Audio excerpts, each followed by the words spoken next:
अस्सलाम वालेकुम warahmatullahi wabarakatuh dear students, welcome to Mentor MD CAT। मेरा नाम डॉक्टर सैयद नुमान अमजद है and you are listening to one short lecture series by mentor MD CAT। इस series में हम कोशिश करते हैं कि सारे के सारे चैप्टर्स को विद इन 1 आवर समराइज़ करके आपके सामने पेश किया जाए, ताकि उस चैप्टर के जो कोर कॉन्सेप्ट्स हैं जो आपको रिवाइज़ करने ज़रूरी हैं, माइन्यूट पॉइंट्स जो बुक में कहीं लिखे नहीं होते, जो आप नोट करना भी भूल जाते हैं, सारी की सारी चीज़ें एक दफ़ा 1 घंटे के अंदर आपको रिवाइज़ करवा दी जाए। सो आज का हमारा जो चैप्टर है वन शॉर्ट लेक्चर सीरीज़ का, दैट इज़ इलेक्ट्रोमैग्नेटिज्म। तो स्टार्ट करते हैं हम। Electromagnetism is basically a branch of physics which deals with the study of electric charges and magnetic fields। सो कहा जाता है कि इलेक्ट्रिक चार्जेस जब मोशन में हों तो वो इलेक्ट्रिक फील्ड के साथ साथ मैग्नेटिक फील्ड भी प्रोड्यूस करते हैं। ये उनकी नेचर है, एक फंडामेंटल प्रॉपर्टी है कि charges in motion produce magnetic fields. तो किस किस्म का चार्ज कैसे कैसे मूव करेगा, तो कैसे कैसे मैग्नेटिक फील्ड पैदा होगी, इलेक्ट्रिक चार्ज और मैग्नेटिक फील्ड का आपस में इंटरेक्शन, ये सारी की सारी चीज़ें इलेक्ट्रोमैग्नेटिज्म का फोकस है। सो कुछ 4-5 पहले पॉइंट्स हैं जो आपको याद करने होते हैं, इन पर MCQs आता है। पहली चीज़ कि अगर चार्ज रेस्ट पर हो तो वो सिर्फ इलेक्ट्रिक फील्ड प्रोड्यूस करेगा। क्यों प्रोड्यूस करेगा? क्योंकि इलेक्ट्रिक फील्ड प्रोड्यूस करना एक चार्ज की फंडामेंटल प्रॉपर्टी है, ठीक है। दूसरी चीज, अगर उसी चार्ज को आप यूनिफॉर्म मोशन यानी कि कांस्टेंट वेलोसिटी से मूव करवाना शुरू करवा दें तो क्या होगा, तब वो चार्ज इलेक्ट्रिक फील्ड तो प्रोड्यूस करेगा ही, वो तो उसकी इनेट प्रॉपर्टी है, क्योंकि चार्ज है तो इलेक्ट्रिक फील्ड तो होगी। लेकिन उसकी ये यूनिफॉर्म जो मोशन है, ये मोशन मैग्नेटिक फील्ड भी प्रोड्यूस करवा देगी। So magnetic field will be then brought into the scene. So दो चीज़ें प्रोड्यूस करेगा एक चार्ज ऐसा जो यूनिफॉर्म मोशन में है। लेकिन अगर आप इसको यूनिफॉर्म मोशन में ना रखें, इसको एक्सेलरेट करना शुरू कर दें, तो the accelerating charge produces electromagnetic waves. Then electromagnetic waves का पूरा लेक्चर है, इंशाल्लाह हम उसको भी डिस्कस करेंगे कि एक्सेलरेटिंग चार्ज क्या ऐसा करता है कि जिसकी वजह से वो इलेक्ट्रोमैग्नेटिक वेव्स प्रोड्यूस करना स्टार्ट कर देता है। इलेक्ट्रोमैग्नेटिक वेव्स में इलेक्ट्रिक फील्ड और मैग्नेटिक फील्ड किस तरह से एक दूसरे के परपेंडिकुलरली ऑसिलेट करती हैं और उससे इलेक्ट्रोमैग्नेटिक वेव कैसे बनती है, वो सारी चीज़ें हम इंशाल्लाह उस लेक्चर में पढ़ेंगे। It is a part of dawn of modern physics. दूसरी चीज़, एक आखिरी पॉइंट जो इन तीनों के बाद चौथा पॉइंट, ये कभी आपको बतलाया नहीं जाता, जिसकी वजह से इस बेस पर क्वेश्चन जो आपके गलत होते हैं, वो मैंने यहाँ पर ऐड कर दिए। याद रखिए, एक करंट कैरिंग कंडक्टर जो है जिसके अंदर से चार्जेस फ्लो हो रहे हैं, अगर उसका करंट यूनिफॉर्म है, यानी कि यूनिफॉर्म करंट का मतलब कांस्टेंट करंट 2 एम्पीयर का है तो 2 एम्पीयर ही रहेगा। तो अगर एक करंट कैरिंग कंडक्टर है, यूनिफॉर्म क्रॉस सेक्शनल एरिया का है, इस तरह का यूनिफॉर्म क्रॉस सेक्शनल एरिया, इसका करंट भी कांस्टेंट है, तो इसके अंदर जो पार्टिकल्स हैं वो यूनिफॉर्म ड्रिफ्ट वेलोसिटी से मूव करते रहेंगे एट ऑल पॉइंट्स, जो चार्जेस हैं, ठीक है। लेकिन यहाँ पर बच्चे क्या करते हैं, यहाँ पर बच्चे ये पॉइंट नंबर 2 अप्लाई कर देते हैं कि इसके अंदर के चार्जेस यूनिफॉर्म मोशन में हैं तो इलेक्ट्रिक फील्ड भी प्रोड्यूस करेंगे, मैग्नेटिक फील्ड। तो क्वेश्चन ये आता है कि अगर इस करंट कैरिंग कंडक्टर के साथ मैं यहाँ पर एक चार्ज रख दूं तो क्या ये चार्ज अट्रैक्ट या रिपेल होगा? तो बच्चों के जहन में होता है कि current carrying conductor electric field तो प्रोड्यूस कर ही रहा है, उसके अंदर चार्जेस तो हैं, इलेक्ट्रिक फील्ड भी प्रोड्यूस करेगा, मैग्नेटिक फील्ड भी। तो अगर मैं इसके यहाँ पर एक मैग्नेट रख दूँ तो मैग्नेट भी शायद अट्रैक्ट या रिपेल हो, डिपेंडिंग अपॉन के डायरेक्शन कैसी है, और चार्ज भी अट्रैक्ट या रिपेल होगा। गलत, ऐसा नहीं करना। एक करंट कैरिंग कंडक्टर सिर्फ मैग्नेटिक फील्ड प्रोड्यूस करता है। एक करंट कैरिंग कंडक्टर के विसिनिटी में बाहर कोई इलेक्ट्रिक फील्ड नहीं होती। एक करंट कैरिंग कंडक्टर के बाहर अगर आप एक चार्ज रखेंगे तो वो उसको अट्रैक्ट या रिपेल नहीं करेगा। करंट कैरिंग कंडक्टर की सिर्फ मैग्नेटिक फील्ड है और वो सिर्फ मैग्नेटिक फील्ड से ही इंटरेक्ट करेगी, बिकॉज सिमिलर फील्ड्स आपस में इंटरेक्ट करती हैं। तो करंट कैरिंग कंडक्टर इस चार्ज की मैग्नेटिक फील्ड से तो इंटरेक्ट करेगा, क्योंकि उसकी मैग्नेटिक फील्ड आपस में इंटरेक्ट होगी और मैग्नेटिक फोर्स ऑफ अट्रैक्शन या रिपल्शन लगेगी। यहां पर कोई electric force of attraction repulsion exist नहीं करेगी। इस बात को पल्ले बांध लेना है। आगे चलते हैं।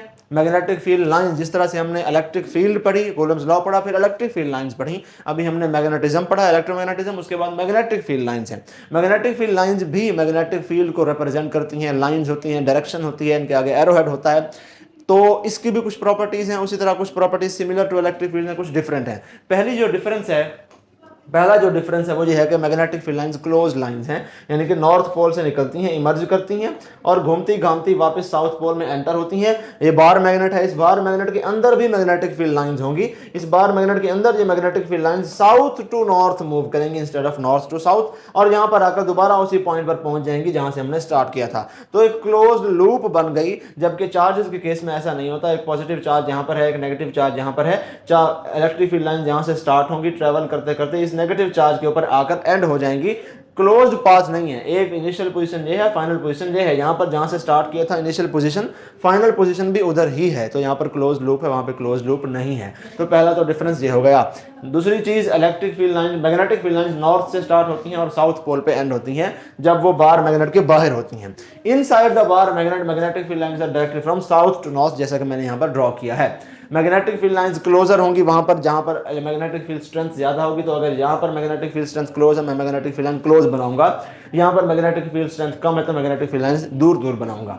Magnetic field lines uniformly spaced होती हैं ऐसी पोजीशन में जहां पर मैग्नेटिक फील्ड्स कांस्टेंट हो, जैसा कि इलेक्ट्रिक फील्ड लाइंस होती हैं। अगर ऐसा है कि कहीं पर इकट्ठे हो गई हैं, फिर अचानक से उनका डिस्टेंस बढ़ गया, फिर अचानक से बहुत ही कम हो गया, तो यहाँ पर अब मैग्नेटिक फील्ड लाइन यहाँ पर स्ट्रॉन्ग है, यहाँ पर वीकेस्ट है, यहाँ पर स्ट्रॉन्गेस्ट है, यूनिफॉर्म नहीं है। तो अगर वो यूनिफॉर्मली स्पेस्ड है तो मतलब यूनिफॉर्म मैग्नेटिक फील्ड है। आगे वाला पॉइंट ये है कि मैग्नेटिक फील्ड लाइंस भी एक दूसरे को उसी तरह से क्रॉस नहीं करती जिस तरह से इलेक्ट्रिक फील्ड लाइंस एक दूसरे को क्रॉस नहीं करती थी। क्यों? क्योंकि अगर एक कर्व्ड मैग्नेटिक फील्ड लाइन को देखा जाए तो उसमें किसी भी पॉइंट पर मैग्नेटिक फील्ड की direction tangent to the line होती है।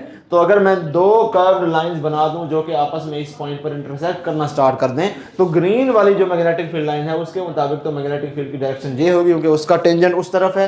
अगर मैं ये ऑरेंज वाली लाइन के ऊपर इसी पॉइंट पर टेंजेंट ड्रॉ करूं तो इसका टेंजेंट इस तरफ होगा, तो इसकी मैग्नेटिक फील्ड लाइन की डायरेक्शन, इसकी मैग्नेटिक फील्ड की डायरेक्शन और हो जाती है। तो दो पॉसिबल डायरेक्शन तो हो नहीं सकती, तो इसीलिए हम कोशिश करते हैं कि we don't let them cross each other. हमेशा डायग्राम में आप आइसोलेटेड मैग्नेटिक फील्ड लाइंस ही देखेंगे, कहीं पर एक दूसरे के ऊपर इंटरसेक्ट नहीं कर रही होंगी।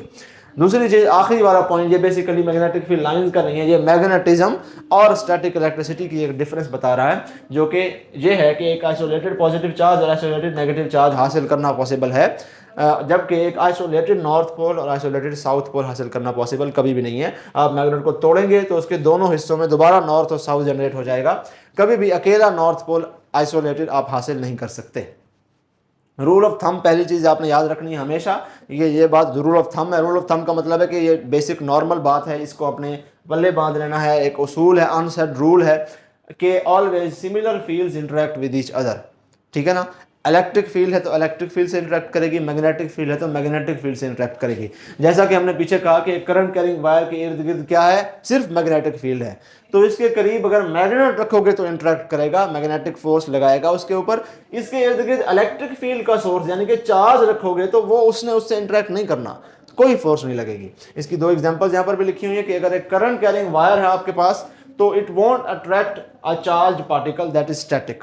ठीक है, एक करंट कैरिंग वायर के करीब एक स्टैटिक चार्ज रख दें तो स्टैटिक चार्ज की सिर्फ इलेक्ट्रिक फील्ड है, जबकि करंट कैरिंग वायर की सिर्फ मैग्नेटिक फील्ड है, तो आपस में कोई चांस नहीं है उनका इंटरेक्ट करने का। लेकिन हाँ, अगर आपने एक करंट कैरिंग वायर रखी, इसके इर्द गिर्द मैग्नेटिक फील्ड है, फिर इसके करीब एक मूविंग चार्ज रखा तो चार्ज उसके साथ साथ मूव कर रहा है, तो इस चार्ज की भी अब मैग्नेटिक फील्ड है। अब इस चार्ज की इलेक्ट्रिक फील्ड भी है, इस चार्ज की मैग्नेटिक फील्ड भी है। इस करंट कैरिंग वायर की जिसमें से करंट गुजर रहा है इस तरफ, इसकी सिर्फ मैग्नेटिक फील्ड है, तो इसकी मैग्नेटिक फील्ड इसकी मैग्नेटिक फील्ड से इंटरेक्ट करेगी और इनके बीच में जो भी फोर्स ऑफ अट्रैक्शन या रिपल्शन क्रिएट होगी वो मैग्नेटिक फोर्स ऑफ अट्रैक्शन या रिपल्शन होगी, इलेक्ट्रिक फोर्स ऑफ अट्रैक्शन या रिपल्शन नहीं होगी। ठीक है?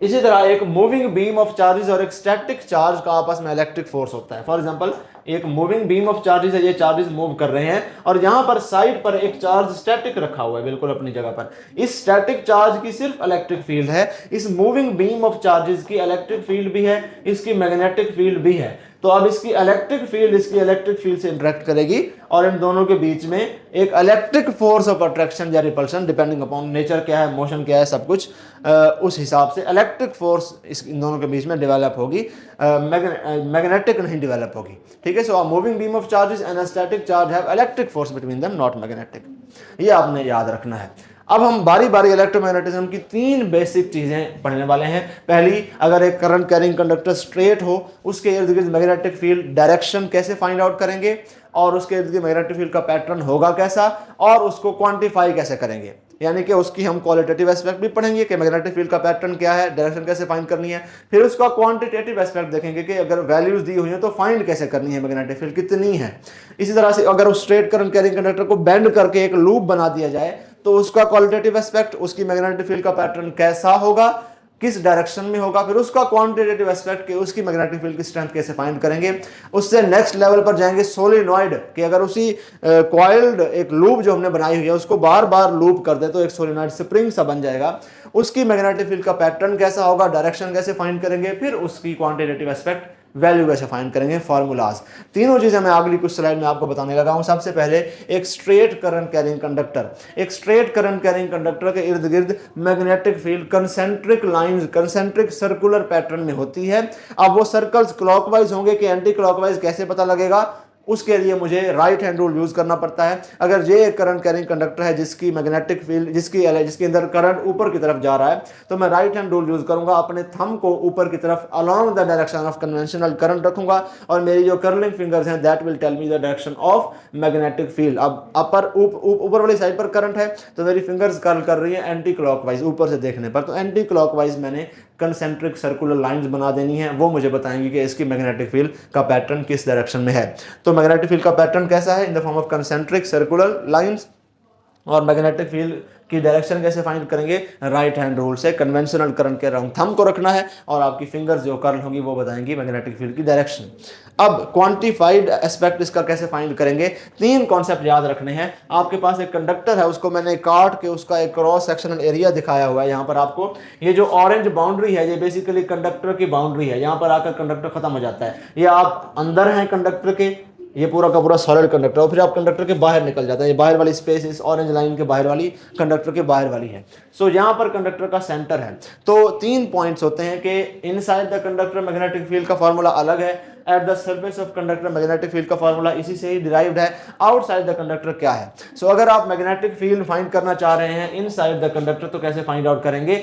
फॉर एग्जांपल आपको यहाँ पर एक पॉइंट दे दिया जाता है, अब ये कंडक्टर इतना बड़ा है लेकिन ये पॉइंट जो है इसके अंदर है, ठीक है ना, और यहाँ से लेकर यहाँ तक का फासला जो है वो कंडक्टर का रेडियस है, जबकि यहाँ से लेकर यहाँ तक का डिस्टेंस है वो स्मॉल आर है, that is the distance from the centre to the point जहां पर हम मैग्नेटिक फील्ड फाइंड आउट करना चाह रहे हैं, ठीक है, ये स्मॉल आर है। तो अब आपने इस पॉइंट पर मैग्नेटिक फील्ड की स्ट्रेंथ फाइंड आउट करनी है। कैसे फाइंड करेंगे, फॉर्मूला होगा mu not are I 2 pi capital R का स्क्वायर। म्यू नॉट क्या है, मैग्नेटिक परमिएबिलिटी है, आई क्या है, current carried by this conductor, ये स्मॉल आर क्या है, कंडक्टर के अंदर आप जिस डिस्टेंस पर मैग्नेटिक फील्ड स्ट्रेंथ फाइंड करना चाह रहे हैं ये वो डिस्टेंस है।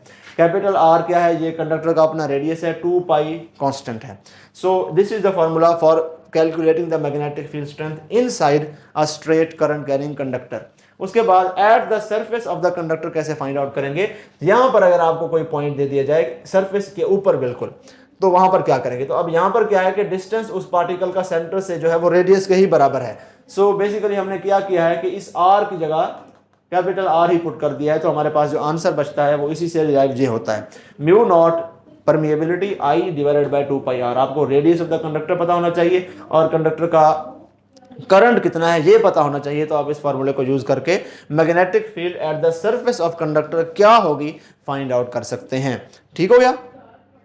अब आउटसाइड द कंडक्टर क्या होगी magnetic field. Outside the conductor magnetic field for example बाहर कंडक्टर के कोई एक पॉइंट है, यहां पर मुझे कहा जाता है कि फाइंड करो मैग्नेटिक फील्ड स्ट्रेंथ, तो आप क्या कहेंगे, सेंटर से वहां तक का फासला कैलकुलेट करेंगे और फार्मूला आपके पास होगा mu naught I divided by 2 pi r dash. ये आर डैश बेसिकली है सेंटर से यहां तक का फासला। सो आपको उस पॉइंट का मैग्नेटिक फील्ड, उस पॉइंट का जहां पे मैग्नेटिक फील्ड फाइंड करना चाह रहे हैं उसका कंडक्टर के सेंटर से फासला पता होना चाहिए और कंडक्टर के अंदर करंट कितना है ये पता होना चाहिए, और उससे आप फाइंड कर सकते हैं magnetic field at any point outside the conductor. ये फार्मूला सबसे ज़्यादा इंपॉर्टेंट है, इससे आपको सबसे ज़्यादा सवाल आएंगे क्योंकि ऑलमोस्ट ऑलवेज आपको कोई ना कोई पॉइंट कंडक्टर के बाहर वाला ही दिया होता है जहाँ पर आपको फाइंड करना होता है। इसका मशहूर क्वेश्चन ये है कि एक छतों से ट्रांसफार्मर की बड़ी लाइन गुजर रही है और बंदा ज़मीन पे खड़ा हुआ है, बंदा ट्रांसफार्मर की लाइन से इतना फुला फासले पर है, तो फाइंड करें इस जहाँ पे बंदा खड़ा हुआ है यहाँ पर उस ट्रांसफार्मर की जो लाइन है जो करंट कैरी कर रही है उसकी मैग्नेटिक फील्ड कितनी होगी।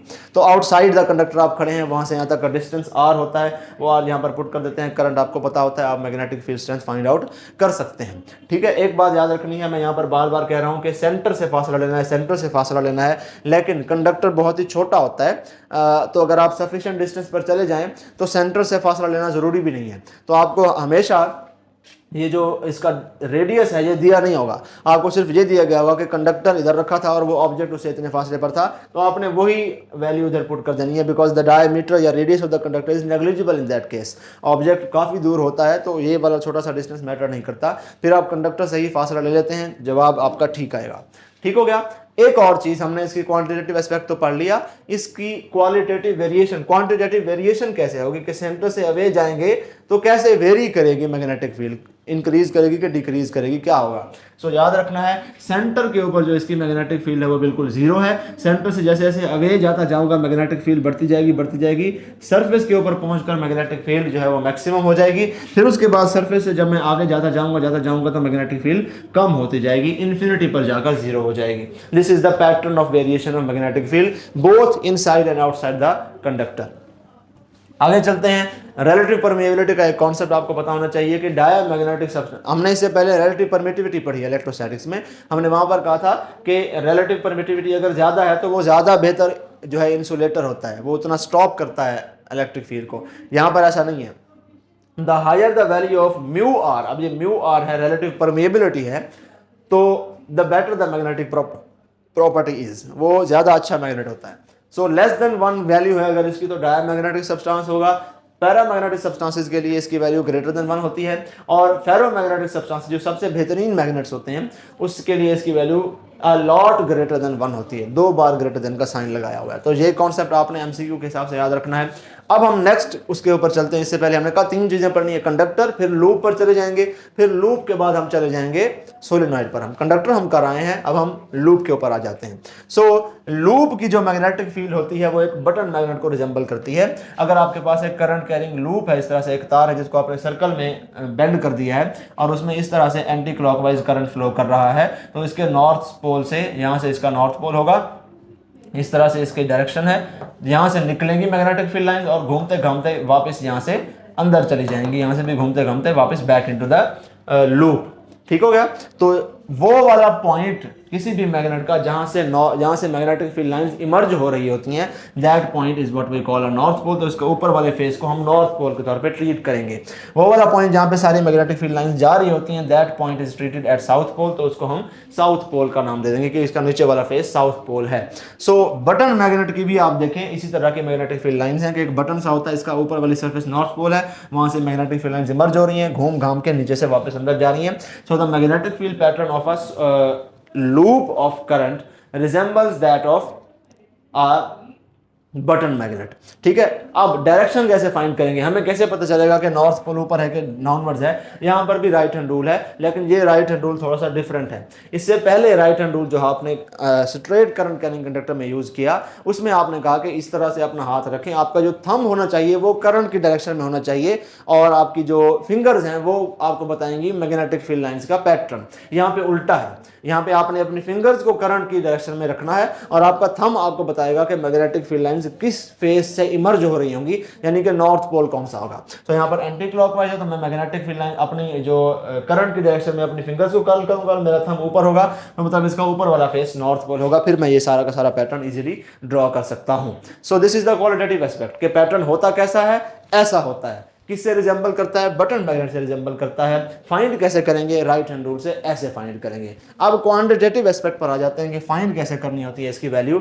अगर आपके पास एक सिंगल लूप है सिंगल टर्न की, उसके लिए आपके पास फॉर्मूला होता है mu naught I divided bye 2r, whereas r is the radius of that loop and i is the current carried by that loop. और अगर आपके पास डिफरेंट n टर्न्स की लूप है तो आपने फिर यहाँ पर n पुट कर देना, बाकी फॉर्मूला सेम ही होगा।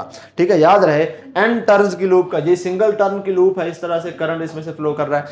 n टर्न्स की लूप का से मेरी मुराद ये नहीं है, ठीक है, ये सोलेनॉइड बन जाती है, उसका फॉर्मूला अलग है, ये नहीं है, इस पे ये फॉर्मूला नहीं लगाना, ये गलत चीज है।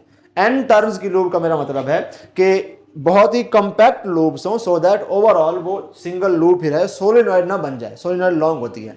सो अगर एक टर्न इस तरह से हो गया, फिर उसके ऊपर एक और टर्न हो गया, फिर उसी के ऊपर ही एक और टर्न हो गया, फिर उसी के ऊपर ही एक और टर्न हो गया, such that the width of the loop does not increase significantly. तो वो जो लूप होती है उस केस में हम ये फॉर्मूला लगाते हैं। अगर आप इसको सेपरेट अपार्ट कर देंगे वो सोलेनॉइड बन जाएगी, उस केस में फॉर्मूला अलग है, वो हम आगे चल के देखते हैं कि कौन सा है। सो सोलेनॉइड के मैग्नेटिक फील्ड पैटर्न के ऊपर आ जाते हैं। इसमें क्या है कि इस तरह से एक इंडिविजुअल स्प्रिंग की तरह की अरेंजमेंट है। एक लूप है, फिर एक और लूप है, फिर एक और लूप है। सो सोलेनॉइड में बेसिकली बहुत सारी लूप्स यूं समझें एक दूसरे के ऊपर स्टैक्ड हैं। ठीक है, हमने कहा था एक इंडिविजुअल लूप एक बटन मैग्नेट के तौर पे काम करती है। सो हमने एक लूप बनाई, एक दूसरी लूप यहाँ पे है, एक दूसरी लूप यहाँ पे है। इसका भी नॉर्थ पोल ऊपर है, साउथ पोल नीचे है, इसमें एंटी क्लॉकवाइज करंट है। इसका भी नॉर्थ पोल ऊपर है, साउथ पोल नीचे है, इसमें भी एंटी क्लॉकवाइज करंट है। इसका भी नॉर्थ पोल ऊपर है, साउथ पोल नीचे है, इसमें भी एंटी क्लॉकवाइज करंट है। सो सोलेनॉइड जो है यूं समझें, सोलेनॉइड को आप इमेजिन कर सकते हैं कि एज इफ बहुत सारे बटन मैग्नेट्स एक दूसरे के ऊपर स्टैक्ड हैं और एक पूरा लंबा बार मैग्नेट बन गया है। बहुत सारे बटन मैग्नेट्स को ऐसे स्टैक कर दें एक दूसरे के ऊपर, लंबा बार मैग्नेट बन जाएगा ना। तो solenoid is just a set of a large number of current loops stacked over each other. It also resembles the magnetic field pattern of a large number of button magnets which are stacked over each other to form a bar magnet. So solenoid की जो magnetic field lines का pattern है वो bar magnet से resemble करता है। इन सारी की सारी loops की magnetic field strength इसमें upwards है और यहाँ से नीचे जा रही है। यहाँ पर भी upwards है और यहाँ से वापस आ रही है, यहाँ पे भी अपवर्ड्स है और यहाँ से वापस आ रही है। सारों के लूप्स के अंदर मैग्नेटिक फील्ड लाइंस बाहर है और बाहर से यूं निकल के इस तरह से अंदर आ रही है। ठीक है, तो इसके अंदर सारों की मैग्नेटिक फील्ड लाइंस की सारी लूप्स की मैग्नेटिक फील्ड की डायरेक्शन आपस में रीइंफोर्स करके अंदर इस तरह से आपको डायरेक्शन दे देगी। नॉर्थ पोल से सारी की सारी मैग्नेटिक फील्ड लाइंस बाहर निकलेंगी और साउथ पोल से फिर वापस अंदर ट्रैवल कर जाएंगी। सो इन बेसिकली इंडिविजुअल लूप्स की मैग्नेटिक फील्ड लाइंस आपस में मर्ज हो गई हैं, तो अब वो सोलेनॉइड बन गया, कोई नई चीज़ नहीं है। सो बार मैग्नेट से रिजेंबल करती है, होती कैसी, बनती कैसे है, डिफरेंट लूप्स के एक दूसरे के ऊपर स्टैक होने की वजह से बनती है। इट्स एज इफ बहुत सारे बटन मैग्नेट्स आप एक दूसरे के ऊपर स्टैक कर दे, जो बनेगा वो पैटर्न बनेगा। क्वालिटेटिव एस्पेक्ट पढ़ लिया। डायरेक्शन कैसे फाइंड करेंगे, डायरेक्शन इसकी भी राइट हैंड रूल से फाइंड आउट की जा सकती है। अगेन इसमें भी आपने लूप वाला ही तरीका अपनाना है, अपने फिंगर्स को कर्ल करना है along the direction of current, और आपका जो थंब है वो आपको बताएगा डायरेक्शन ऑफ नॉर्थ पोल। सो इसमें एंटी क्लॉकवाइज करंट है, मैं इस तरह अपनी फिंगर्स को कर्ल करूंगा and the direction of thumb will tell me कि नॉर्थ पोल इसका ऊपर वाला फेस बनाएगा, तो दूसरा फेस साउथ पोल बना देगा। क्वालिटेटिव एस्पेक्ट पढ़ लिया। क्वांटिटेटिव एस्पेक्ट पढ़ें। इनसाइड द सोलेनॉइड जो मैग्नेटिक फील्ड होती है वो होती है म्यू नॉट एन आई। यहाँ पर n जो है नंबर ऑफ टर्न्स नहीं है, it is basically number of turns capital N divided by length. So number of turns per unit length आपको पता होना चाहिए, म्यू नॉट कांस्टेंट है और करंट पता होना चाहिए। सो सोलेनॉइड के अंदर ये मैग्नेटिक फील्ड होती है। At the edge of solenoid magnetic field centre वाली सोलेनॉइड वाली सेंटर वाली मैग्नेटिक फील्ड का हाफ हो जाती है। So mu naught n I divided by 2 हो जाएगी। सोलेनॉइड के बाहर, यानी कि अगर ये सोलेनॉइड है, आपने यहाँ पर अगर मैग्नेटिक फील्ड फाइंड करनी है ये फार्मूला लगाएंगे, इस एज के ऊपर मैग्नेटिक फील्ड फाइंड करनी है ये फार्मूला लगाएंगे। यहाँ पे मैग्नेटिक फील्ड नेग्लिजिबल होगी, क्लोज टू जीरो होगी, तो उसका कोई फार्मूला नहीं है, वो है ही जीरो। ठीक हो गया। ये हमने क्वांटिटेटिव एस्पेक्ट पढ़ लिया सोलेनॉइड का। 3 चीज़ें हमने पढ़ी। हमने करंट कैरिंग कंडक्टर पढ़ा, हमने लूप ऑफ करंट पढ़ा, फिर उसके बाद हम सोलेनॉइड पे आ गए। तीनों का हमने पैटर्न कैसा होता है, डायरेक्शन कैसे फाइंड करनी है, और तीनों का हमने पढ़ा कि क्वांटिटेटिव एस्पेक्ट कैसा है, किस किस फार्मूले से फाइंड करेंगे एक्चुअल वैल्यू मेजरमेंट, वो फार्मूलाज हमने पढ़ लिए। अब थोड़ा सा आगे चलते हैं, force on a current carrying conductor को डिस्कस करते हैं। अब हम डिस्कस करेंगे कि करंट कैरिंग कंडक्टर को अगर मैग्नेटिक फील्ड में रखा जाए तो उसके ऊपर फोर्स कैसे लगती है। अगेन इससे पहले जिस तरह से हमारा पैटर्न रहा है कि पहले हम क्वालिटेटिव एस्पेक्ट पढ़ते थे, कंसेप्चुअल बेसिस, उसके बाद फिर उसकी क्वांटिटेटिव बेसिस पर जाएंगे। तो पहले हम ये देखते हैं कि किसी करंट कैरिंग कंडक्टर के ऊपर फोर्स आखिर लगती क्यों है।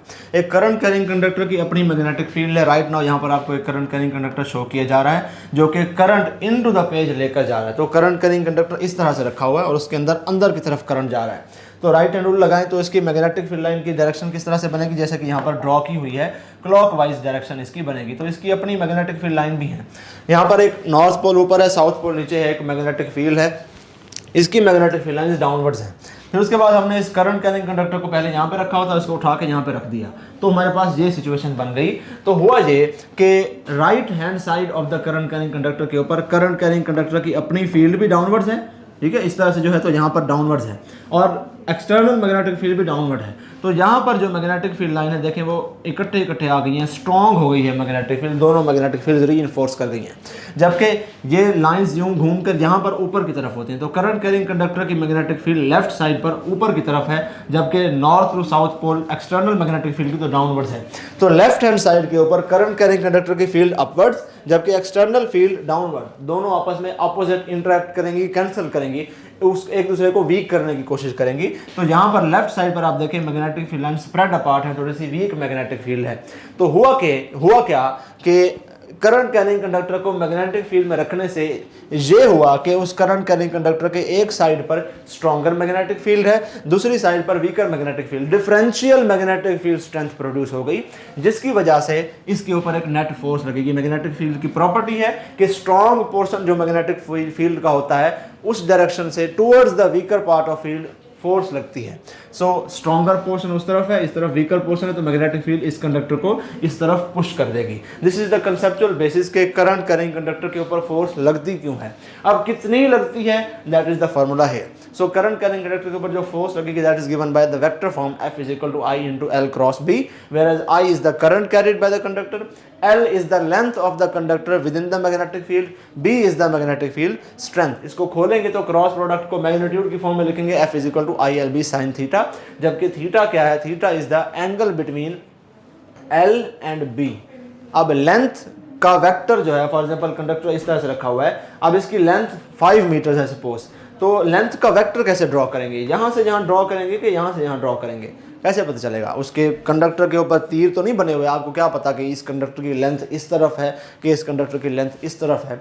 तो लेंथ के वेक्टर की डायरेक्शन डिसाइड होती है करंट की डायरेक्शन से। तो जिस तरफ करंट होगा आपने एल वेक्टर उसी तरफ ड्रॉ कर देना है, और फिर उस एल वेक्टर और बी वेक्टर जो मैग्नेटिक फील्ड का वेक्टर है उसका एंगल थीटा यहाँ पर पुट करेंगे। ठीक हो गया। This is how force on a current carrying conductor behaves. Direct qualitative aspect पढ़ लिया, क्वांटिटेटिव एस्पेक्ट भी पढ़ लिया। क्वांटिटेटिव एस्पेक्ट में एक और चीज़ है, क्वेश्चन आता है कि force on a current carrying conductor कब जो है मैक्सिमम का 50% होगी। तो अगर आप यहाँ पर 30 की वैल्यू पुट करें तो मैक्सिमम का 50% हो, मैक्सिमम का 50% हो जाए, क्योंकि साइन 30 जो होता है वो 0.5 होता है। अगर आप यहाँ पर 60 की वैल्यू पुट करेंगे तो 86% ऑफ मैक्सिमम होगी, क्योंकि साइन 60 जो होता है वो 0.8660 होता है। अगर आप यहाँ पर 45 डिग्री का एंगल पुट करें तो फिर 70% ऑफ मैक्सिमम होगी, क्योंकि साइन 45 जो होता है वो 0.707 होता है। तो ये तीन चीज़ें याद रखनी है, कब 50% ऑफ मैक्सिमम होगी, कब 70% ऑफ मैक्सिमम होगी, और कब 86% ऑफ मैक्सिमम होगी। इस एंगल पर ये सारी चीज़ें आएंगी। एमसीक्यू आता है।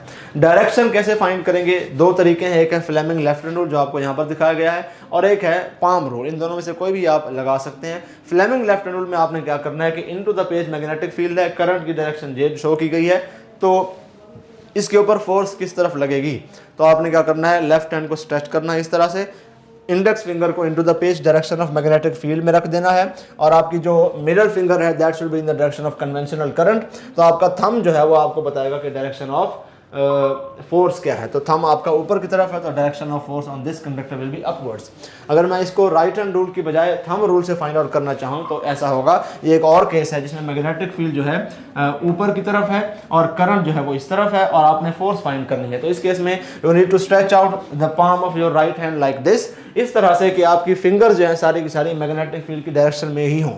तो फिंगर्स मैग्नेटिक फील्ड की डायरेक्शन में रख दी। आपका जो थंब है that should be in the direction of conventional current, इस तरफ है, तो थंब इस तरफ है, फिंगर्स मैग्नेटिक फील्ड की डायरेक्शन की तरफ है। तो आपका पाम जिस तरफ फेस कर रहा है, मेरा पाम इधर फेस कर रहा है, तो बाहर की तरफ मैग्नेटिक फील्ड लगेगी। सो बाहर की तरफ फोर्स लगेगी। सो बाहर वाले चीज़ को मैं डॉट से शो करता हूँ। यहाँ पर जी एक्सिस के अलॉन्ग एक लाइन ड्रॉ की गई है बेसिकली, तो ये बाहर ही out of the page force लगेगी इस कंडक्टर के ऊपर। आपने अभी क्या करना है, आपने वीडियो को पॉज करके ज़रा इसी क्वेश्चन को फ्लेमिंग लेफ्ट हैंड रूल से फाइंड करें, देखें आउटवर्ड आती है फोर्स, और फिर आपने इस क्वेश्चन को पाम रूल से फाइंड करना है, देखें क्या वाकई अपवर्ड ही फोर्स आती है या नहीं। थोड़ी सी आपकी प्रैक्टिस हो जाएगी। सो फोर्स और करंट कैरिंग कंडक्टर हमने पढ़ा। कभी कभार दो करंट कैरिंग कंडक्टर जब इकट्ठे रखे जाएं तो उनके बीच में भी फोर्स एग्जिस्ट करती है। ठीक है, इसका सिर्फ हम क्वालिटेटिव एस्पेक्ट ही पढ़ेंगे, क्योंकि इसका क्वांटिटेटिव एस्पेक्ट नहीं आता। Force on current carrying conductor का क्वालिटेटिव एस्पेक्ट भी आता है कि क्यों लगी फोर्स, कैसे लगी, फिर कितनी लगी का क्वेश्चन न्यूमेरिकल बेस भी आता है। इसका सिर्फ आपको क्वालिटेटिव क्वेश्चन आता है कि किस डायरेक्शन में फोर्स लगेगी, सेम डायरेक्शन में होगी तो क्या, कितनी का क्वेश्चन नहीं आता। मेजरमेंट वैल्यू फार्मूला इस टॉपिक का नहीं होता। सो पहले हम कंसेप्चुअल बेसिस की क्लियर करते हैं, फिर उसके बाद उसके कुछ केसेस देखेंगे। तो कंसेप्चुअल बेसिस ये है कि एक कंडक्टर है इस तरह से रखा हुआ है जिसकी इनटू द पेज करंट है, दूसरा कंडक्टर मैंने इसको उल्टा कर दिया, उसका out of the page current है, तो उसका मैंने यहाँ पर डॉट ड्रॉ कर दिया। ठीक है, तो होता इस तरह से है कि जो इनटू द पेज है इसकी मैग्नेटिक फील्ड की डायरेक्शन में राइट हैंड रूल से फाइंड करूं तो इस तरह से क्लॉकवाइज बनती है, तो यहाँ पर इस तरफ डाउनवर्ड्स होगी। इस आउट ऑफ द पेज वाले की मैं magnetic field right hand rule से फाइंड करूं तो इसकी एंटी क्लॉकवाइज बनती है इस तरह से। यहाँ पर इस सेंटर वाले एरिया में इसकी भी मैग्नेटिक फील्ड डाउनवर्ड्स ही होगी। तो दोनों कंडक्टर के बीच वाले एरिया में दोनों की मैग्नेटिक फील्ड सेम डायरेक्शन में है, रीइंफोर्स कर देगी, इसलिए क्लोज मैग्नेटिक फील्ड लाइन बनी हुई है। जबकि बाहर वाले पोर्शन में spread apart magnetic field line है, वहां पर वीकर मैग्नेटिक फील्ड है। तो स्ट्रॉन्गर मैग्नेटिक फील्ड, बाहर weaker magnetic field, stronger magnetic field इन कंडक्टर्स को पुश अपार्ट कर देगी। ठीक है, दिस इज द रीजन कि जब दो करंट कैरिंग कंडक्टर्स इस तरह रखे जाएं कि उनमें करंट की डायरेक्शंस जो हैं वो ऑपोजिट हों तो वो एक दूसरे को क्या करते हैं, रिपेल करते हैं। अगर वो दोनों सेम डायरेक्शन में करंट फ्लो करवाना शुरू कर दें, यानी ये भी इनटू द पेज करंट लेके जा रहा है, ये भी इनटू द पेज करंट लेके जा रहा है, राइट हैंड रूल से इसकी डायरेक्शन भी क्लॉकवाइज ही आती है, इसकी डायरेक्शन भी क्लॉकवाइज ही आती है, तो दोनों कंडक्टर के सेंटर वाले रीजन में इसकी क्लॉकवाइज इस तरह से आएगी तो इसकी यहाँ पर मैग्नेटिक फील्ड डाउनवर्ड है, इसकी क्लॉकवाइज यहाँ पर इस तरह से आएगी तो इसकी मैग्नेटिक फील्ड जो है वो अपवर्ड्स हो जाना शुरू हो जाती है इस तरह से, लाइक दिस।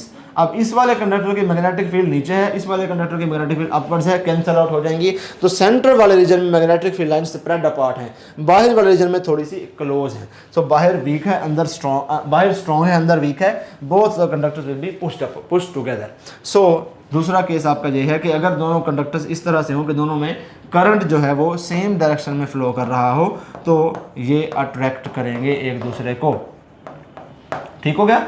यहाँ पर अगेन बात याद रखनी है कि ये बात हमेशा मैं कन्वेंशनल करंट के लिए ही कह रहा हूँ। अगर आपको इस तरह से केस दिया जाता है कि इसमें जो है conventional current into the page है लेकिन इसमें electronic current out of the page है, तो आप या तो दोनों को कन्वेंशनल कर दें, कन्वर्ट कर देना है, या दोनों को इलेक्ट्रॉनिक कर दें, ठीक है ना। फिर जो डायरेक्शन बने उस हिसाब से क्वेश्चन को सॉल्व करना है, otherwise the question will be wrong. So अगर दोनों को कन्वेंशनल रखें तब भी ऐसा ही होगा कि ऑपोजिट डायरेक्शन हो तो रिपेल करेंगे, सेम डायरेक्शन हो तो अट्रैक्ट करेंगे। अगर दोनों में इलेक्ट्रॉनिक रखें तब भी यही केस होगा। एक में इलेक्ट्रॉनिक और एक में कन्वेंशनल रख दिया तो फिर जवाब जो है आपका गलत आना है। ठीक है, this is how you calculate the force between two current carrying conductors which are placed close to each other. Next हमारा टॉपिक है दैट इज मैग्नेटिक फ्लक्स। इसको हम रिवाइज करेंगे। मैग्नेटिक फ्लक्स बिल्कुल ही इलेक्ट्रिक फ्लक्स की तरह, इसकी भी क्वालिटेटिव डेफिनेशन भी पढ़ेंगे, फिर क्वांटिटेटिव डेफिनेशन भी पढ़ेंगे। क्वालिटेटिवली क्या है magnetic flux? Flux means flow. So the number of magnetic field lines of force that are passing through a surface will tell you कि मैग्नेटिक फ्लक्स कितना है। ये क्वालिटेटिवली हम इस तरह से डिफाइन करते हैं। अब actual value, equation, formula, unit, उसके लिए क्वांटिटेटिव डेफिनेशन ये होगी कि this is the dot product of B and A. So B A cos theta अगर खोलकर मैग्नीट्यूड की फॉर्म में लिखेंगे तो इस तरह से होगा, whereas theta is the angle between magnetic field strength and the vector area. Again vector area is a vector that has magnitude similar to the surface area but its direction is normal to the surface। ठीक हो गया।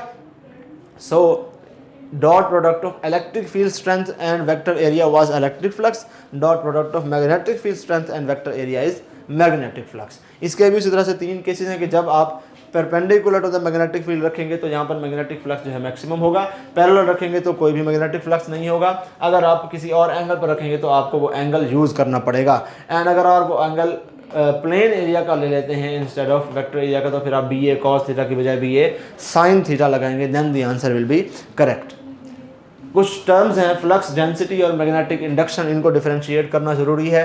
Flux density is basically flux per unit area. Magnetic flux के ही फॉर्मूले को rearrange करके लिखा हुआ है, और अगर मैं force on a current carrying conductor के फॉर्मूले को रीअरेंज करके लिख दूं तो this will B magnetic induction. And magnetic induction is force per unit current per unit length of a conductor. ठीक है।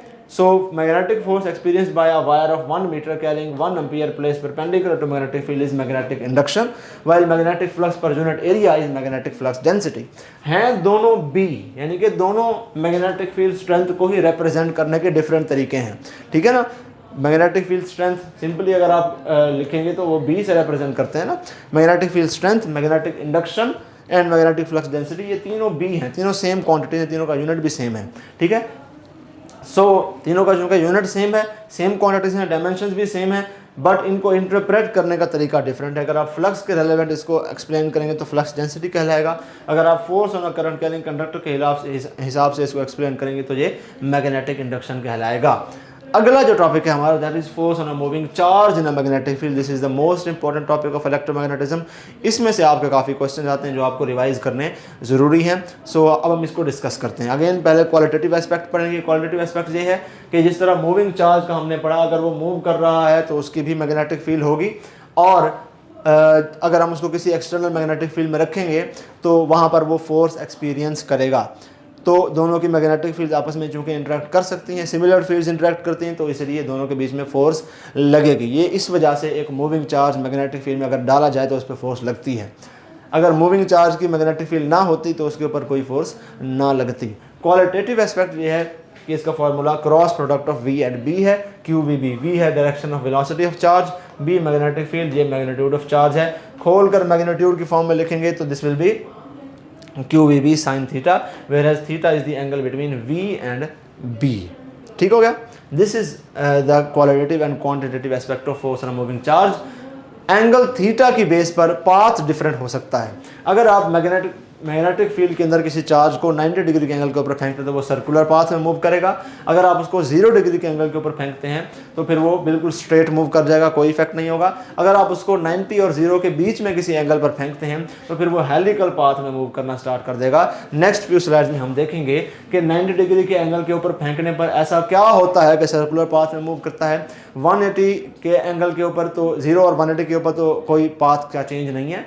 90 और 0 के बीच में किसी एंगल पर फेंकेंगे तो तब ऐसा क्या होता है कि हेलिकल पाथ में मूव करना शुरू हो जाता है। फिर हम उसकी रेलेवेंट जो है डिफरेंट प्रॉपर्टीज डिस्कस करेंगे।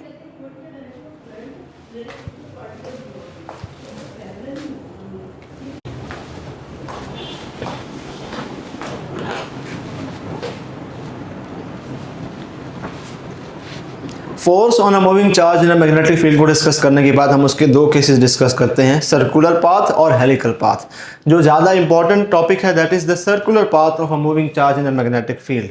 हम इमेजिन करते हैं कि यहाँ पर आपके सामने एक चार्ज है which is being projected perpendicularly into this field. Field के डॉट्स बनाए हुए हैं, मतलब फील्ड जो है वो आउट ऑफ द पेज है। आप चार्ज को इसके अंदर डालेंगे तो इस चार्ज के ऊपर फोर्स किस तरफ लगेगी।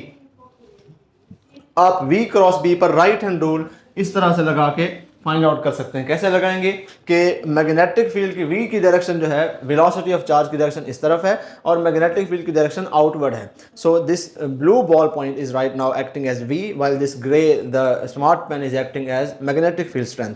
सो आप राइट हैंड रूल लगाएंगे, यू विल अपनी सारी की सारी उंगलियों को V की डायरेक्शन में कर दें। जो पहला वाला वेक्टर है V क्रॉस B है ना, तो पहले वाले वेक्टर की डायरेक्शन में कर दें उंगलियों को, और फिर उसके बाद उनको रोटेट करें टूवर्ड्स द सेकंड वेक्टर जो कि B है। B बाहर है तो V की डायरेक्शन में कर दिया, B की तरफ रोटेट कर दिया तो मेरा थंब डाउनवर्ड एक्ट करता है। तो इसका मतलब है कि इस चार्ज के ऊपर फोर्स लगेगी डाउनवर्ड। जैसे ही ये एंटर होगा इनटू दिस फील्ड, इसके ऊपर एक डाउनवर्ड फोर्स लगेगी जिसकी वजह से ये सीधा जाता जाता डिफ्लेक्ट हो जाएगा। उसके बाद ये थोड़ा सा इधर मूव करना शुरू कर देगा, इसके ऊपर अगेन इस तरफ फोर्स लगेगी, इसकी डायरेक्शन चेंज हो गई, लेकिन direction of force will be still perpendicular to the direction of its motion. इसकी डायरेक्शन ऑफ मोशन के परपेंडिकुलर ही है, तो इसका पाथ एक मतलब फिर चेंज हो जाएगा, इसके ऊपर फोर्स फिर इस तरफ लगेगी, इसका पाथ फिर चेंज हो जाएगा, फोर्स फिर इस तरफ लगेगी। इस तरह से करते कराते ये पूरी की पूरी सर्कुलर अपनी ट्रैजेक्टरी कंप्लीट करना स्टार्ट कर देगा और मुसलसल इसी सर्कल में बार बार मूव करता रहेगा। सो जैसे ही ये चार्ज को आप मैग्नेटिक फील्ड में परपेंडिकुलरली प्रोजेक्ट करते हैं तो उसके ऊपर एक कांस्टेंट परपेंडिकुलर फोर्स लगती है जो हमेशा उसकी डायरेक्शन ऑफ मोशन के परपेंडिकुलर रहती है। तो सेंट्रीपिटल फोर्स जैसा कॉन्सेप्ट नहीं होगा ये। सेंट्रीपिटल फोर्स में भी हमने यही बात डिस्कस की थी, बल्कि आगे हम वन शॉट लेक्चर में डिस्कस करेंगे कि सेंट्रीपिटल फोर्स हमेशा डायरेक्शन ऑफ मोशन के परपेंडिकुलर रहती है, इसलिए वो हर इंस्टेंट पर पार्टिकल की डायरेक्शन ऑफ मोशन को चेंज करती रहती है। तो पार्टिकल सीधा जाने की बजाय सर्कल में मूव कर जाता है। तो यहाँ पर मैग्नेटिक फोर्स सेंट्रीपिटल फोर्स के तौर पर एक्ट करती है। दिस इज द रीजन, यहाँ पर सेंटर है तो सारी forces down towards the centre है। दिस इज द रीजन अगर पार्टिकल को प्रोजेक्ट किया जाए perpendicular to the direction of magnetic field तो वो सर्कुलर मोशन में मूव करना स्टार्ट हो जाता है। ये हमने इसका क्वालिटेटिव एस्पेक्ट पढ़ लिया, कंसेप्चुअल बेसिस को रिवाइज कर लिया। अब इसकी क्वांटिटेटिव बेसिस के ऊपर आ जाए। इसके मुख्तलिफ फार्मूलाज हैं। पार्टिकल जिस सर्कल में मूव कर रहा है, इस सर्कल का रेडियस फाइंड करने का जो फार्मूला है उसमें कुछ डिफरेंट फार्मूलाज हैं। पहला फार्मूला है mv/qb जो आपको याद करना है, mv/qb, वेयर एज हम इसको एक्सप्लेन करते हैं कि radius of the circular path is equal to mass of the particle जिसको प्रोजेक्ट किया है multiplied by velocity of the particle जिसको प्रोजेक्ट किया है divided by charge on that particle जिसको प्रोजेक्ट किया है, और magnetic field strength of the region जिसके अंदर प्रोजेक्ट किया है। So M V over Q B. सो होता यह है कि क्वेश्चन दिया जाता है कि दो पार्टिकल्स हैं जिनको सेम वेलोसिटी से प्रोजेक्ट किया है आपने इनटू अ मैग्नेटिक फील्ड, तो आप बताएं जनाब किसका रेडियस बड़ा होगा, किसका छोटा रेडियस होगा। तो उस केस में सेम वेलोसिटी है तो आपने इसको क्या कर देना है, v को कांस्टेंट रख दिया। दोनों को सेम मैग्नेटिक फील्ड में प्रोजेक्ट किया तो आपने b को कांस्टेंट रख दिया। बाकी क्या बचा, m और q। So radius of that circular path will be proportional to mass to charge ratio. तो आपने उन दो पार्टिकल्स की मास टू चार्ज रेशो देख लेनी है, जिसकी मास टू चार्ज रेशो ज्यादा होगी उसका रेडियस सर्कुलर पाथ का ज्यादा होगा। This is how you approach this type of a question. ठीक है, याद रहे मास टू, एक होती है charge to mass ratio, charge to mass ratio को हम स्पेसिफिक चार्ज भी कहते हैं। तो radius of circular path in this case is directly proportional to mass to charge ratio but inversely proportional to charge to mass ratio. ठीक है ना, तो inversely proportional to specific charge है, उसके इनवर्सली प्रोपोर्शनल है। तो अगर आपको स्पेसिफिक चार्जेस या चार्ज टू मास रेशो दी गई है डिफरेंट पार्टिकल्स की, नहीं भी दी गई तो प्रोटॉन इलेक्ट्रॉन न्यूट्रॉन की हम फाइंड भी करेंगे आगे जाके, यहाँ पर भी लिखी हुई है, आगे भी दोबारा कंपैरिजन कर लेंगे। तो आपको ये बात आनी चाहिए कि किसका मास कितना है, किसका चार्ज कितना है। आप कंपेयर करके जिसका मास टू चार्ज रेशो ज्यादा होगा या जिसका चार्ज टू मास रेशो कम होगा उसका रेडियस जो है वो ज्यादा होगा। So this is how you approach this type of question. फिर क्वेश्चन आता है, इसी इक्वेशन को थोड़ा सा रीअरेंज करें, एम वी की जगह मैंने मोमेंटम पी लिख दिया। So R is equal to P over Q B. So अगर आपको क्वेश्चन आता है कि दो पार्टिकल्स हैं सेम मोमेंटम से, हमने उसको सेम ही मैग्नेटिक फील्ड में फेंका है और आप हमें बता दें कि किस पार्टिकल का रेडियस बड़ा होगा, सर्कुलर मोशन का किसका छोटा होगा, तो फिर आपने क्या करना है, सेम मैग्नेटिक फील्ड है कांस्टेंट रख दिया, सेम मोमेंटम है कांस्टेंट रख दिया। तो आपने देखना है कि r is now inversely proportional to charge, जो पार्टिकल ज्यादा चार्ज वाला होगा उसका रेडियस छोटा होगा इस केस में। अगर आपको काइनेटिक एनर्जी की टर्म्स में दिया जाता है तो हमें पता है कि momentum is equal to 2 times mass times kinetic energy का रूट। तो हमने इसी इक्वेशन में p की जगह 2me का रूट लिख दिया डिवाइडेड बाय qb, बाकी सब कुछ वैसा है। तो अगर आपको अब कहा जाए कि दो पार्टिकल्स हैं सेम काइनेटिक एनर्जी से सेम मैग्नेटिक फील्ड में फेंके गए हैं परपेंडिकुलरली, किसका रेडियस बड़ा या किसका रेडियस छोटा होगा, तो आपने मैग्नेटिक फील्ड तो सेम है कांस्टेंट रख दिया, फिर आपने इसको भी कांस्टेंट रख दिया, बाकी फैक्टर्स बचे कौन से, मास और q। So then radius will be proportional to the square root of mass and it will be inversely proportional to q। फिर आपने इन दोनों फैक्टर्स को देख लेना है और इसमें डाल के फाइंड आउट करना है कि किसकी square root of mass to charge ratio किसकी ज्यादा है, जिसकी ज्यादा होगी उसका रेडियस बड़ा होगा। ठीक है, उस हिसाब से उसको करना है। उसके अलावा आपको टाइम पीरियड और फ्रीक्वेंसी के क्वेश्चन आते हैं कि पार्टिकल को फेंका है और सर्कुलर मोशन में मूव कर रहा है, कितने टाइम में एक सर्कल कंप्लीट करता है, तो उसका फार्मूला ये है 2πm divided by QB. Again इसमें भी आपको अगर कहा जाए दो पार्टिकल्स हैं सेम मास के हैं, सेम मैग्नेटिक फील्ड में फेंके हैं, किसका टाइम पीरियड सर्कुलर मोशन का ज्यादा होगा या कम होगा, तो आपने मास और b को कांस्टेंट रख के ये देख लेना है कि time period will be inversely proportional to q। तो जिस पार्टिकल का चार्ज ज्यादा होगा उसका टाइम पीरियड कम होगा, वो जल्दी अपना सर्कुलर पाथ कंप्लीट कर लेगा। फ्रीक्वेंसी टाइम पीरियड का रेसिप्रोकल है तो उसका इसके ऑपोजिट फार्मूला है QB ओवर 2πm। एंड और जो फैक्टर्स टाइम पीरियड को डायरेक्टली अफेक्ट करते हैं वो फ्रीक्वेंसी को इन्वर्सली अफेक्ट करेंगे। ठीक है, एक और फार्मूला जो आपको याद रखना जरूरी है, ऑल्दो ये कम इंपॉर्टेंट है, that is Q over m is equal to 2v divided by b square over r square. होता है इस तरह, b स्क्वायर r स्क्वायर होता है इस तरह से कि इस चार्ज को हम कोई ना कोई काइनेटिक एनर्जी दे के भेजते हैं, इसको एक्सेलरेट करते हैं by using some potential difference v। ठीक है, तो वो पोटेंशियल डिफरेंस कभी कभार आपको क्वेश्चन में दी जाती है, तो तब फिर आपने ये वाला फार्मूला यूज करना है, Q over m is equal to 2v divided by b square r square. ठीक है, तो अगर आपको पोटेंशियल डिफरेंस गिवन है दो पार्टिकल्स की और आपको कहा गया है कि दोनों पार्टिकल्स को इस मैग्नेटिक फील्ड में फेंका है और उन दोनों पार्टिकल्स ने ए वाला रेडियस बनाया है, तो आप बताएं उन दोनों पार्टिकल्स का चार्ज टू मास रेशो क्या होगा, तो आप चार्ज टू मास रेशो फिर फाइंड आउट कर सकते हैं। इसी तरह बाकी सारी चीज़ें कांस्टेंट रख के कोई दो का फार्मूला आपसे पूछा जाए, कोई दो का रिलेशन पूछा जाए, आप इस फार्मूले को रीअरेंज करके अकॉर्डिंगली प्रोडिक्ट कर सकते हैं। दूसरी चीज़ charge to mass ratio different particles की आपको आनी चाहिए। प्रोटॉन का चार्ज भी 1e है, मास 1u है, तो इसकी charge to mass ratio 1 consider की जाती है। न्यूट्रॉन का चार्ज 0 है, इधर न्यूमरेटर में जो है 0 आ जाएगा, इसका मास तकरीबन 1u ही है प्रोटॉन जितना, तो फिर इसका आंसर आ जाता है 0, इसकी चार्ज टू मास रेशो 0 होती है। न्यूट्रॉन कभी भी डिफ्लेक्ट नहीं होगा। क्वेश्चन इस तरह से दिया जाता है कि एक प्रोटॉन प्रोजेक्ट किया, एक न्यूट्रॉन प्रोजेक्ट किया, किसका सर्कुलर पाथ का रेडियस बड़ा होगा, तो कैलकुलेशन करने बैठ जाती है आवाम, हालांकि उसकी कैलकुलेशन की जरूरत नहीं है। न्यूट्रॉन सर्कुलर पाथ में मूव करेगा नहीं, वो चार्ज नहीं है उसके ऊपर, वो सीधा गुजर जाएगा। सर्कुलर पाथ में तो चार्ज मूव करना चाहिए ना, सो न्यूट्रॉन को आपने याद रखना है इस हिसाब से। ड्यूट्रॉन न्यूक्लियस जो होता है बेसिकली ड्यूट्रॉन न्यूक्लियस खुद ही होता है, ड्यूट्रियम का न्यूक्लियस को ड्यूट्रॉन ही कहते हैं। उसका जो चार्ज है उसके ऊपर 1 इलेक्ट्रॉन का है। न्यूट्रॉन होता क्या है, हाइड्रोजन का आइसोटॉप है, ठीक है ना। उसका मास जो है वो 2 प्रोटॉन जितना है, उसके न्यूक्लियस में 1 प्रोटॉन और 1 न्यूट्रॉन है, तो उसका मास 2 प्रोटॉन जितना हो गया। सो इसका जो चार्ज टू मास रेशो है वो 1:2 है। इसका भी कभी कभार क्वेश्चन आता है। और अल्फा पार्टिकल का जो EM रेशो है वो कितनी है, अल्फा पार्टिकल का एक के ऊपर 2 प्रोटॉन जितना चार्ज होता है और 2 प्रोटॉन 2 न्यूट्रॉन है, तो 4 प्रोटॉन जितना इसका मास हो गया। सो 1/2 इसकी भी EM रेशो 1/2 ही है। इलेक्ट्रॉन की क्या होगी, इलेक्ट्रॉन के ऊपर 1 E का चार्ज होता है। इलेक्ट्रॉन का जो मास है वो प्रोटॉन की निस्बत 1836 टाइम्स जो है वो कम है। सो इसकी चार्ज टू मास रेशो क्या लिखेंगे, मास की जगह मैं लिखूंगा 1836 का रेसिप्रोकल, यानी कि 1E डिनोमिनेटर न्यूमरेटर में और डिनोमिनेटर में लिखूंगा 1/136। डिनोमिनेटर में लिखूंगा 1/136, तो मेरे पास आंसर क्या आ जाएगा 1836। सो 1836 टाइम्स ज़्यादा है charge to mass ratio electron की एज कंपेयर टू प्रोटॉन। आगे चलते हैं, helical pathway for moving charge in magnetic field. अब इसमें क्या होता है कि आप एक चार्ज है आपके पास, मैग्नेटिक फील्ड आपके पास एक्स एक्सिस की तरफ है, और आपने चार्ज को अगर एक्स एक्सिस की तरफ फेंका होता तो वो सीधा गुजर जाता। अगर आपने चार्ज को बिल्कुल वाई एक्सिस की तरफ फेंका होता तो वो यहाँ पर ही सर्कुलर मोशन में मूव करना स्टार्ट कर देता। अगर आपने चार्ज को ना वाई एक्सिस की तरफ फेंका है ना एक्स एक्सिस की तरफ, आपने किसी एक एंगल के ऊपर फेंका है, तो तब क्या होगा, आपने चार्ज को ये वाली वेलोसिटी देके फेंका जिस डायरेक्शन ऑफ वेलोसिटी, तो तब क्या होगा, इसकी वेलोसिटी का एक परपेंडिकुलर कंपोनेंट है, इसकी वेलोसिटी का एक हॉरिजॉन्टल कंपोनेंट है। तो इसकी वेलोसिटी का जो वर्टिकल कंपोनेंट है वो मैग्नेटिक फील्ड के परपेंडिकुलर है, that will be responsible for the circular motion. जबकि इसकी वेलोसिटी का एक हॉरिजॉन्टल कंपोनेंट भी है, बिल्कुल वर्टिकल वेलोसिटी तो नहीं है, थोड़ी सी इस तरफ टिल्टेड है। तो क्या होगा, this horizontal component will be responsible for slight displacement after every helical turn. So क्या होगा, अगर ये बिल्कुल वर्टिकल होता तो इधर ही घूमता रहता, अब ये वर्टिकल की बजाय थोड़ा सा यूं टिल्टेड है तो ये घूमेगा भी और साथ साथ आगे भी जाएगा। तो इस तरह से स्प्रिंग जैसी मोशन बनाता बनाता ये आगे जाता है। This is what we call helical path, ठीक है ना। इस तरह एक हेलिकल स्प्रिंग होता है, तो वैसा पाथ बनेगा। अब इसके वेलोसिटी के जो दोनों कंपोनेंट्स हैं वो डिसाइड करेंगे कि हेलिकल पाथ की शेप कैसी होगी।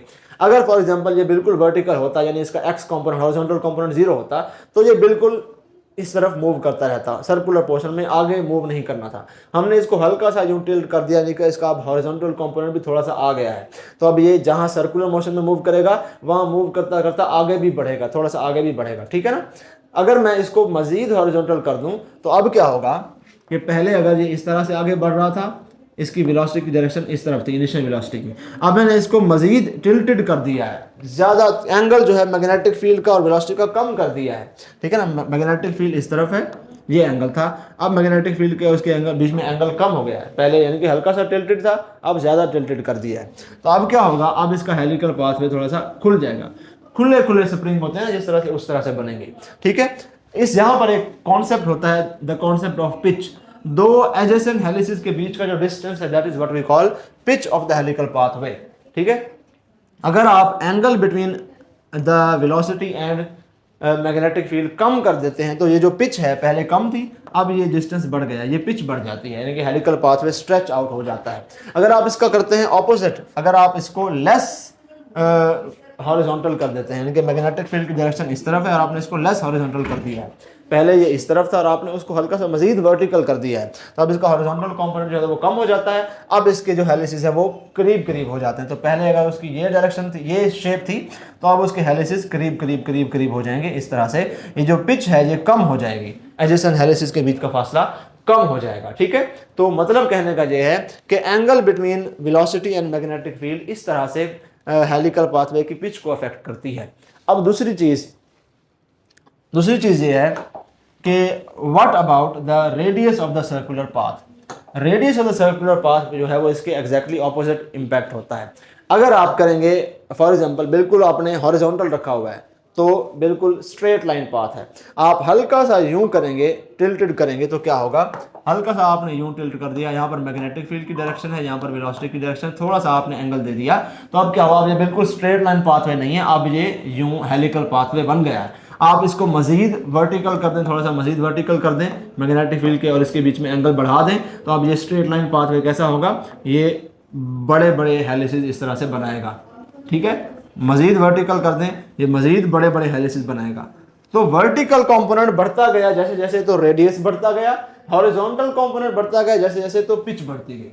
ये दो चीजें आपने याद रखनी है, ठीक है। So pitch of the helical pathway depends on the horizontal component and the radius of helical pathway depends on the vertical component, ठीक है। एक और क्वेश्चन कभी कभार आ जाता है कि what if you increase the magnetic field strength of the external field, तो तब पिच और रेडियस दोनों कम हो जाते हैं। आपने एक्सटर्नल फील्ड ही बढ़ा दी है तो फोर्स इस चार्ज के ऊपर बढ़ गई है, तो वो पिच को भी कम करता है, at the same time radius पूरा का पूरा पाथवे ही कंप्रेस हो जाता है, ठीक होगा। This is about helical pathway.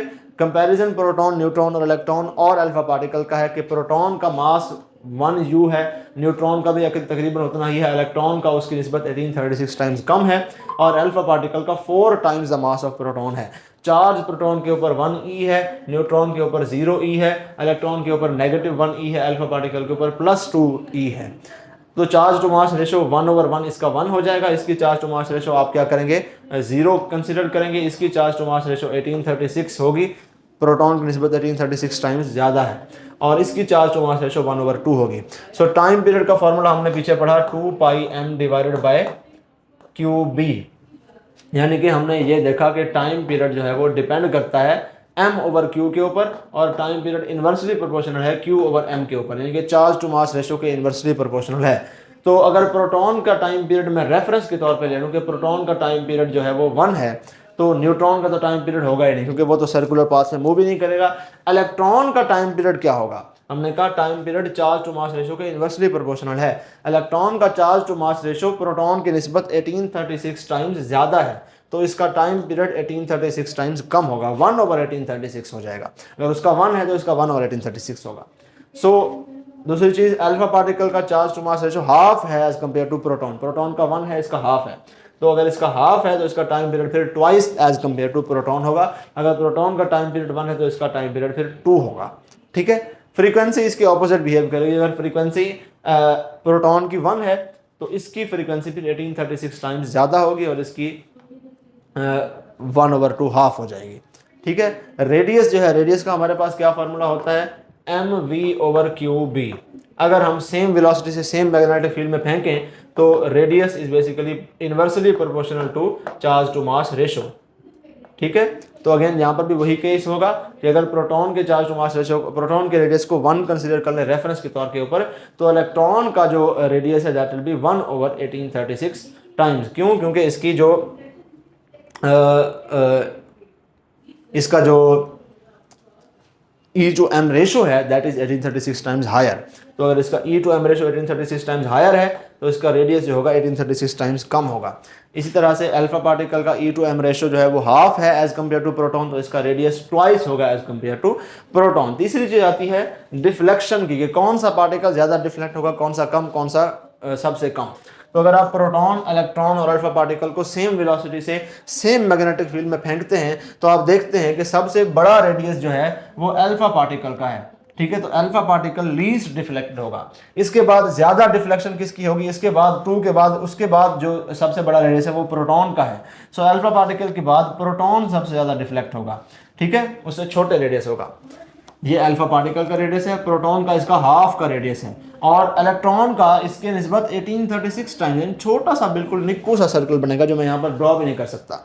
तो सबसे ज्यादा डिफ्लेक्ट हुआ है इलेक्ट्रॉन, क्योंकि उसने वो एंटर हुआ, मैग्नेटिक फील्ड ने उसको इतना बेंड कर दिया कि वो इतने छोटे सर्कल में घूमना शुरू कर दिया। अगर मैग्नेटिक फील्ड उसको कम बेंड करती तो फिर वो बड़े सर्कल में सुकून आराम से घूमता, जिस तरह से अल्फा पार्टिकल बड़े सर्कल में घूम रहा है।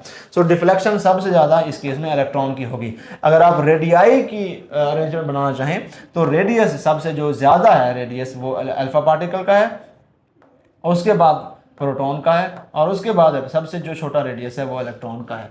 This is how you compare all these.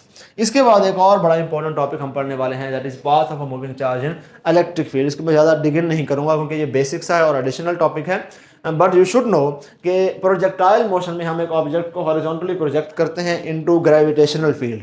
Gravity जो है डाउनवर्ड्स होती है मुसलसल, जिसकी वजह से प्रोजेक्टाइल बिल्कुल एक पैराबोलिक पाथ में फॉलो करता हुआ यहाँ पर पहुँच जाता है। अगर ऑब्लिक प्रोजेक्टाइल में यहाँ से फेंकता तो वो भी चूंकि ग्रेविटी के अंदर मोशन है तो इस तरह से मूव करता। So the motion of this particle is free motion and this motion is under gravity, यानी कि एक कांस्टेंट डाउनवर्ड्स फोर्स इसके ऊपर लग रही है, उसके अलावा कोई फोर्स नहीं लग रही, तो ये पैराबोलिक पाथ में फॉलो कर रहा है, यानी कि इसकी एक्स वाली वेलोसिटी कांस्टेंट रह रही है मुसलसल, हर पॉइंट के ऊपर उस पर कोई इफेक्ट नहीं पड़ रहा। वाई वाली वेलोसिटी आहिस्ता आहिस्ता बढ़ती जा रही है, मजीद बढ़ गई, मजीद बढ़ गई, मजीद बढ़ जाएगी। This is the basic principle of projectile.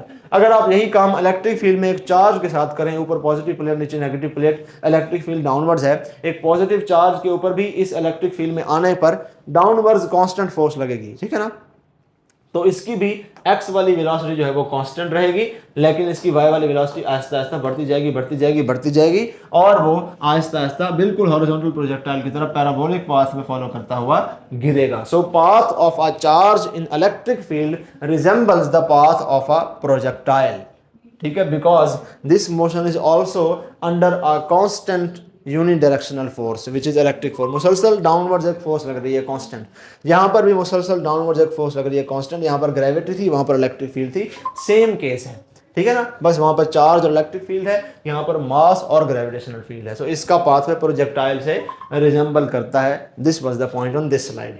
Last topic of electromagnetism is Lorentz force. हमने इससे पहले डिस्कस किया कि एक चार्ज को अगर मैग्नेटिक फील्ड में फेंकेंगे तो क्या फोर्स लगेगी, मैग्नेटिक फोर्स लगेगी, उसको इलेक्ट्रिक फील्ड में फेंकेंगे तब उसके ऊपर इलेक्ट्रिक फोर्स लगेगी, उसका भी हमने पाथ डिस्कस किया कि वो पैराबोलिक पाथवे होता है, प्रोजेक्टाइल से रिजेंबल करता है। What if we throw a charge into a region जिसमें इलेक्ट्रिक फील्ड भी हो, मैग्नेटिक फील्ड भी हो, तो तब उसके ऊपर electric force which is given by q E ये भी लगेगी, और उसके ऊपर magnetic force which is given by q v भी वो भी लगेगी, और इन दोनों फोर्सेस का सम आपको नेट फोर्स देगा कि इस ऑब्जेक्ट के ऊपर नेट फोर्स ये लग रही है, and that force will be called Lorentz force. अब इसकी एप्लीकेशन क्या है? इसकी एप्लीकेशन ये है कि आप इसको वेलोसिटी सेलेक्टर में यूज़ करते हैं। वेलोसिटी सेलेक्टर एक डिवाइस होती है जिसमें आप डिफरेंट वेलोसिटीज़ वाले चार्ज पार्टिकल्स फेंकते हैं, और आप देखते हैं कि हमने उसमें से कुछ पर्टिकुलर वेलोसिटी वाले चार्ज पार्टिकल्स सेपरेट करने हैं, बाकियों को डिफ्लेक्ट कर देना है।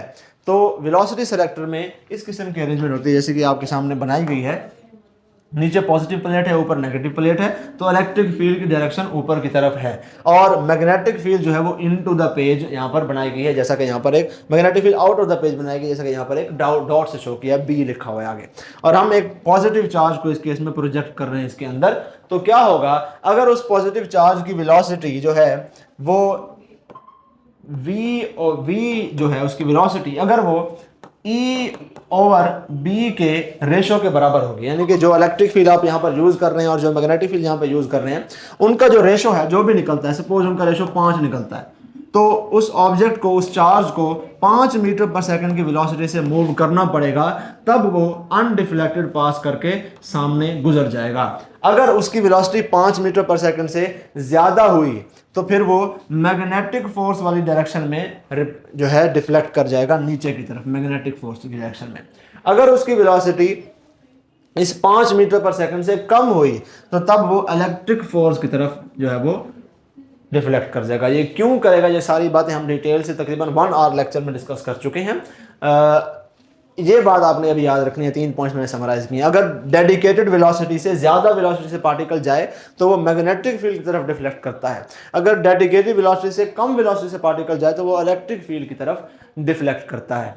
ठीक हो गया, this is the principle of velocity selector. अगर वो डेडिकेटेड वेलोसिटी से ही जाता है, यानी कि ई ओवर बी के रेशो के बराबर वाली वेलोसिटी से जाता है, तो उसके ऊपर जो इलेक्ट्रिक फोर्स लगेगी, जो मैग्नेटिक फोर्स लगेगी, वो आपस में कैंसिल आउट हो जाएगी, पार्टिकल अनडिफ्लेक्टेड सीधा का सीधा चला जाएगा। ठीक है, एक और क्वेश्चन यहाँ पर आता है कि व्हाट इफ आपने पहले एक चार्ज क्यू प्रोजेक्ट किया था, उसको भी उसी डेडिकेटेड वेलोसिटी से यानी ई ओवर बी के रेशो वाली वेलोसिटी से फेंका, वो अनडिफ्लेक्टेड पास कर गया। फिर आपने क्या किया, आपने एक और चार्ज लिया जो पहले वाले चार्ज की निस्बत 2q है, उसको भी उतनी ही वेलोसिटी से फेंका और वो भी अनडिफ्लेक्टेड पास करेगा या नहीं करेगा, ये आपने रीजन बतानी है। तो उसका जवाब होता है कि हाँ, वो भी अनडिफ्लेक्टेड पास कर जाएगा, बिकॉज चार्ज मैटर नहीं करता। हमारे पास जो अनडिफ्लेक्टेड डेडिकेटेड वेलोसिटी का फॉर्मूला है उसमें कहीं पर चार्ज नहीं है। ठीक है, अनलेस आप इलेक्ट्रिक फील्ड या मैग्नेटिक फील्ड में से किसी एक को छेड़ेंगे तो तब वो डेडिकेटेड वेलोसिटी की वैल्यू चेंज होगी। आप ऑब्जेक्ट 5 मीटर पर सेकंड से फेंक रहे थे, अचानक आपने इलेक्ट्रिक फील्ड बढ़ा दी, तो अब आपको पहले से ज़्यादा वेलोसिटी से फेंकनी पड़ेगा, आपकी जेनेटिक वेलोसिटी भी 5 से 10 हो जाएगी। अब आपको 10 मीटर पर सेकंड वाली वेलोसिटी से फेंकना पड़ेगा, तब वो अनडिफ्लेक्टेड पास होगा, अदरवाइज नहीं। या आपने मैग्नेटिक फील्ड कम कर दी तो तब भी यही इफेक्ट होगा। अब आपको पहले की निस्बत ज़्यादा वेलोसिटी से चार्ज को फेंकना पड़ेगा, तब वो अनडिफ्लेक्टेड पास होगा और सीधा का सीधा गुजर जाएगा। चार्ज बढ़ाने घटाने से ही कुछ भी नहीं होता। आप चार्ज क्यू ले, 2 क्यू ले, आप उसको सेम वेलोसिटी से ही फेंकेंगे, वो अनडिफ्लेक्टेड पास कर जाएगा, ठीक है।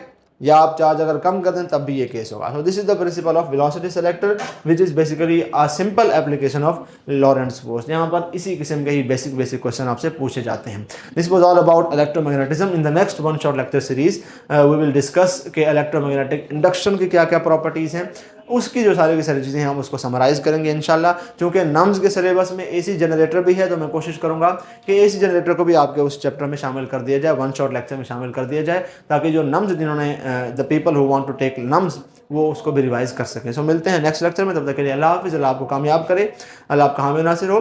खुदा हाफिज़।